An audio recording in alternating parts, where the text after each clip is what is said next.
What happens when an undefeated sniper with knockout power sets his sights on the most dominant grappler of this generation? You get Ilia Topuria versus Islam Makhachev, a collision course that feels less like a rivalry and more like a destiny. After Ilia's brother revealed their camp's plans to move up and chase the lightweight and welterweight king, the MMA world started buzzing, and then it happened. Renato Moicano, someone who's felt Islam's pressure inside the cage, came forward and said it out loud. I think Ilia knocks him out. From legacy to chaos, styles to storylines, we're heading into one of the most exciting what-if matchups the UFC has ever teased. And it's starting to feel like an if, not a when.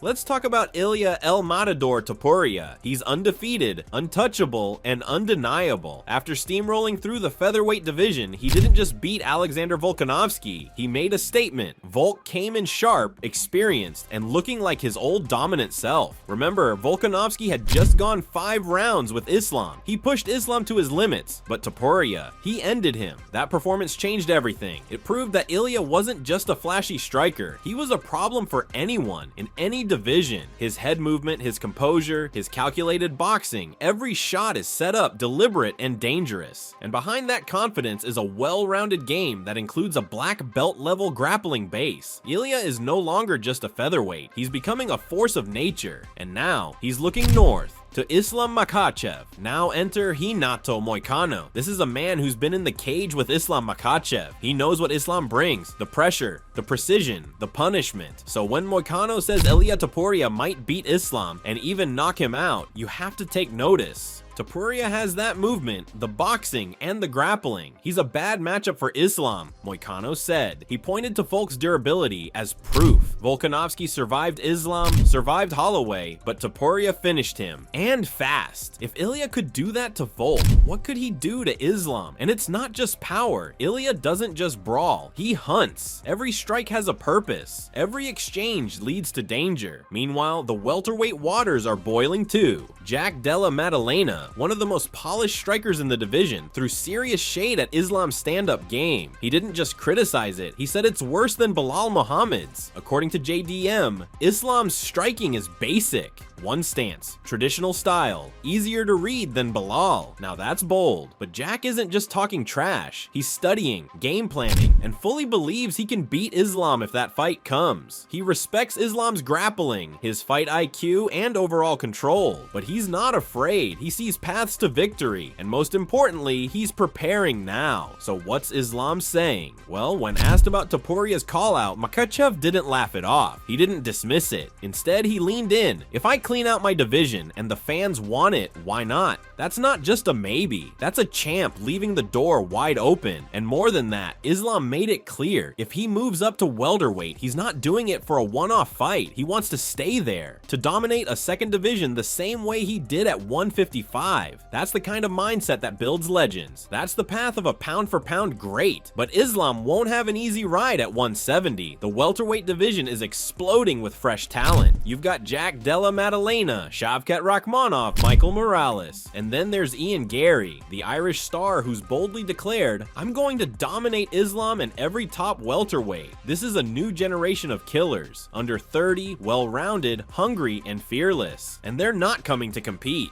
They're coming to take over. Ilia Topuria, despite being a featherweight champ, wants to lead that charge. He's not just chasing belts, he's plotting a legacy. Here's the dream scenario everyone's whispering about. Topuria beats Charles Oliveira, solidifying himself as a top contender at lightweight.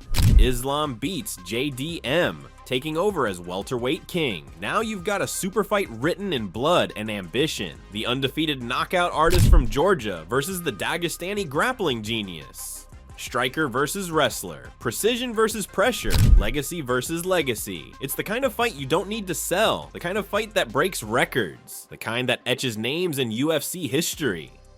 Ilia Topuria. He said, you know what? I want to go up to 155 pounds, fight the #1 contender, and then if he wins that, then he fights Islam. I think that's good, brother. I think he deserves. I think if he move up and he beat somebody like Dustin Poirier or Charles Oliveira, he's next. Why not? Because there is nobody. So you don't think right now Ilia deserves a shot at 155 pounds? Without fighting in 155? Without? No, I don't agree. Because Islam already give chance, and people talk bad about like, oh, he fight 2 times with Volkanovski, but the UFC pushed this fight, and this fight was good in first fight. But why Islam have to give 3 times chance for 145 champion? Why? It's not fair for 155 pounds. Right. But if he move up and he beat somebody like Charles Oliveira, of course. You know what I think? Yeah. I think he can beat him. Yeah. I think he can beat him. I like Charles, but I think so too. No, I think Ilia can beat him. Robert Whittaker holds a rare perspective in the middleweight division. He's one of the only fighters who has faced both Khamzat Chimaev and Dricus du Plessis in the octagon. On a recent episode of his MMA Arcade podcast, Whittaker gave fans a breakdown of the upcoming middleweight title clash between the 2 contenders. According to Whittaker, Chimaev is extremely dangerous in the opening round. His aggressive grappling and pressure game make him a serious threat early on. However, Whittaker pointed out that if du Plessis can survive that initial storm, the momentum of the fight could shift in his favor. Stopping his takedowns, that's tough, Whittaker admitted. I don't think Dricus can completely shut that down. Trust me, I've lost sleep thinking about it. There are ways to deal with it, but they're complicated. He elaborated that once Chimaev grabs hold of you and pushes you against the cage, it's incredibly hard to escape. He'll get Dricus down, I'm almost certain of that. He'll probably control him through the first round. But the real question is, if he doesn't finish him, what kind of Chimaev shows up in round 2? As of now, betting odds have Khamzat Chimaev as the clear favorite across most major US sportsbooks, with du Plessis listed as a slight underdog. Meanwhile, Whittaker himself is preparing for his next challenge. He's aiming to bounce back into the win column when he takes on Ikram Aliskerov later this summer. Since his defeat to Islam Makhachev at UFC 280, Charles Oliveira has been laser focused on one goal, getting back to the top of the lightweight division, and now, with a massive showdown against Ilia Topuria set for UFC International Fight Week, Du Bronx isn't holding back. In a recent interview with Full Violence, Oliveira had a direct message for his undefeated opponent. It's a great fight, he's a great fighter, but I have nothing left to prove to anyone about who I am. This fight is a huge opportunity, and I'm going to knock this guy out. That's for real. Oliveira isn't just confident, he's coming in with a point to prove. Meanwhile, Topuria is making big changes of his own. Ahead of what could be the biggest fight of his career, Topuria has parted ways with his longtime coaches, the Clement brothers, but according to them, there's no drama, just mutual respect and professional growth. In an interview with Mara, they explained, "There's no tension. We sat down, talked it through like professionals. We're proud of what we built together, but it was time for him to have a full-time team that can be with him 24/7. Exactly what a top-tier fighter needs."